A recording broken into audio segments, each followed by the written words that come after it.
Friends, good morning. আমি রুচি, আমার রুচি লাইফস্টাইল চ্যানেলে তোমাদের জানাই অনেক অনেক অনেক ভালোবাসা, অনেক স্বাগত। তো একদম সকালবেলা এখন বাজে হচ্ছে এই 6:40-45 এরকম হবে। আর আমি সকালবেলা বেরিয়ে পড়েছি টেস্ট করাবার জন্য, কারণ আজকে তো জানো, আজ তোমরা জানো না, মানে 15 দিন হয়ে গেল আমার ওটি হয়েছে। 31 তারিখে আমার ওটি হয়েছিল। তো ডাক্তাররা 15 দিন বাদে যেতে বলেছিল, কিছু টেস্ট বলেছিল, সেগুলো করিয়ে নিয়ে যাওয়ার জন্য। তো সেই টেস্টগুলোই করাতে এসেছি। টেস্টটা করিয়ে নিয়ে সোমবার দিনকে ডাক্তার দেখাবো। আজকে বুধবার, বৃহস্পতিবার বন্ধ থাকবে আউটডোর, কারণ 15ই আগস্ট। ওই জন্য সোমবার দিনকে ডাক্তারটা দেখাবো। এখনও খোলেনি, বন্ধ আছে। 6:30 বলে খুলে যায়। এরা বন্ধ আছে, দাঁড়াই বাইরে, একটু খুললে তারপরে ঢুকবো। টেস্ট হয়ে গেছে, খুলে গেছে, এতক্ষণ বাদে খুললো। আমি প্রথম ছিলাম, ওই জন্য তাড়াতাড়ি করে হয়ে গেল। শুধু তো ব্লাড টেস্ট আর ইউরিন কালচার। এবার যাচ্ছি এক্স রে করাবার জন্য, কারণ এখানে এক্স রে হয় না। এক্স রেটা হয় সেই হাওড়াতে, মানে এখানে একটা। কিন্তু আমি তো অত দূর যেতে পারবো না, জানোই আমার শরীরটা ভালো নেই অতটা। ওই জন্য এখানে আর একটা জায়গা আছে ল্যাব, সেখানে যাব। এখানে একটু মানে রিপোর্ট খুব ভালো দেয়, অথচ অন্যান্য জায়গা থেকে কম, সেই জন্য আমি এখানে আসি। আর এক্সরে টেক্সরেও অনেক কম এখানে। আর রিপোর্ট আমি এখানে আগে অনেকবার করেছি, খুব ভালো রিপোর্ট দেয়। তো যেটা সমস্যার কারণ, যেটা হচ্ছে এখানে এক্সরেটা হয় না, এক্সরে হয় সেই হাওড়াতে। তো যেখানে তোমাদের দেখিয়েছিলাম আগেরবার আমি গেছিলাম। তো সেখানে তো যেতে পারবো না।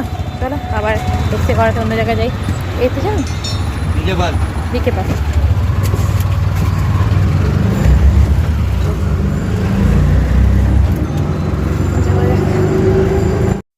এক্স রে করাতে এসে বসে আছি, এটাও খুললো না। একটু আগেই এটা খুলেছে, এবার 8:30টার পরে এক্স রে হবে।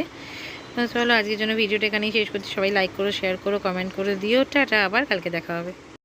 Good evening friends. দেখো সকাল থেকে বিকেল হয়ে গেল কেমন। আজকে মাঝখানে আর কোনো ভিডিও করিনি বলতে, ওখান থেকে রিপোর্ট করে এসে খুব ক্লান্ত লাগছিল, আর ভালো লাগছিল না। একটু শুয়েছিলাম, তারপরে তারপরে কাজও করেছি। তার মধ্যে ছেলে মেয়েকে খাইয়েছি, তারপরে চিচিঙ্গের তরকারি করেছি আজকে, আলু চিচিঙ্গে দিয়ে। যাই হোক, এখন বাধ্য হয়ে বেরোলাম, ইচ্ছে করছিল না একদমই। বুঝতেই তো পারছো, সেরকম কেউ নেই।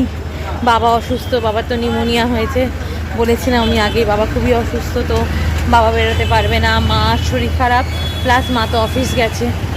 তো মা ভালোভাবে হাঁটতেই পারছে না। মা কালকে আবার পড়েও গেছে। তোমরা আওয়াজ শুনতে পাচ্ছ কি না জানি না, বাইরে খুব আওয়াজ আসছে। তো মা আবার পড়ে গেছে, মানে একেবারে খুব খারাপ সময় যাচ্ছে বাড়ির মধ্যে দিয়ে। তো আমার কিছু করার নেই, আমাকেই যেতে হবে। আমি ওই রিপোর্টটা আনতে যাচ্ছি। আজকে এক্স রে রিপোর্টটা পেয়ে যাব, আর বাকি রিপোর্টগুলো আমি পাবো হচ্ছে কালকে 15ই আগস্ট, কিন্তু খোলা থাকবে বলেছে। তো বাকি রিপোর্টটা আমি কালকে পেয়ে যাব।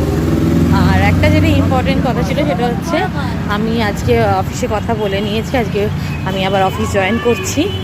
তো ভালো খবরও আছে, আবার খারাপ খবরও আছে। খারাপ হচ্ছে এইটা যে আমাদের তো অফিসের পেরোলটা থাকে হচ্ছে 26 থেকে 25 এরকম। কিন্তু আমাদের তো ফাইন্যান্স ডিপার্টমেন্ট, তো অ্যালোকেশন থাকে আমাদের। তো অ্যালোকেশনটা মান্থ হিসেবে হয়, মানে 1 তারিখ থেকে 31 তারিখ বা 30 তারিখ এরকম। তো এই সব কারণের জন্য তো আমাকে এই মানে মাসে আমিকে জয়েন করতে পারছি না। আমি ভেবেছিলাম যে যদি 25 তারিখ করে জয়েন করে যাই খুব ভালো হয়, তাহলে অ্যাটলিস্ট পুজোর মাসে বাচ্চাগুলো একটু তো কিছু স্বস্তি পাবে। তো উপায় নেই, আমি সেই 2 তারিখে জয়েন করব। 2 তারিখে জয়েন মানে ধরো 26 থেকে 1 তারিখে যে স্যালারিটা আমি পাবো না, অল্প স্যালারি পাবো। যাই হোক, যা কিছু করার তো নেই, যেটাই ভাগ্যে লেখা আছে সেটাই হবে। ফাইনাল এটাই যে আমি 2 তারিখে জয়েন তো করে যাচ্ছি। তারপরে যখন আবার তোমাদের সাথে আবার যখন পরে কথা বলবো, তখন পরে ডিটেলসগুলো আবার দেবো। রিপোর্ট নিয়ে চলে এসেছি। রিপোর্টটা কি বাজেভাবে বানিয়েছে জানো, কি বলবো, মানে কিছুই সেরকম লেখেনি, শুধুমাত্র যে সেন্টটা বসানো আছে ওইটাই লিখেছে, ব্যাস। আর এবার সেকেন্ড ডিউটি চালু হয়েছে, এই যে ওকে পড়তে দিতে যাচ্ছি। রিপোর্ট নিয়ে যা বাড়ি অবধি গেলাম, ফোন করলো, আনলাম ঠিক আছে নিচে আয়, আবার ওকে পড়তে দিতে এলাম। পাগল হয়ে যাব। বলো, তোমরা বলো, এইসব মেয়েদের কি করা উচিত বলো। মায়ের সবে 13 দিন, আজ 14 দিন, 14 দিন হয়েছে অপারেশন হয়েছে। বলো বলো, এদের বিচার করো, বিচার করো, বিচার করো। মুখ লুকিয়ে লাভ নেই। আবার একা একা খেতে খেতে যাচ্ছে, আমাকে একবারও বললেও না মা তুমি খাবে, একবারও বললো না। বলো, আমি না বলি তো তাই তো ওর তো জিজ্ঞেস করা উচিত। তোমরা বলো, আমি না বলি বলে তুই বলবি না? একা একা খেয়ে নিচ্ছে। থাক, আর দিতে হবে না। না না, দেখিয়ে দিতে হবে না। তোমাদের সাথে কথা বলছি বলে এখন দিতে এসেছি। তো ওকে পড়তে দিয়ে তারপরে বাড়ি চলে যাব।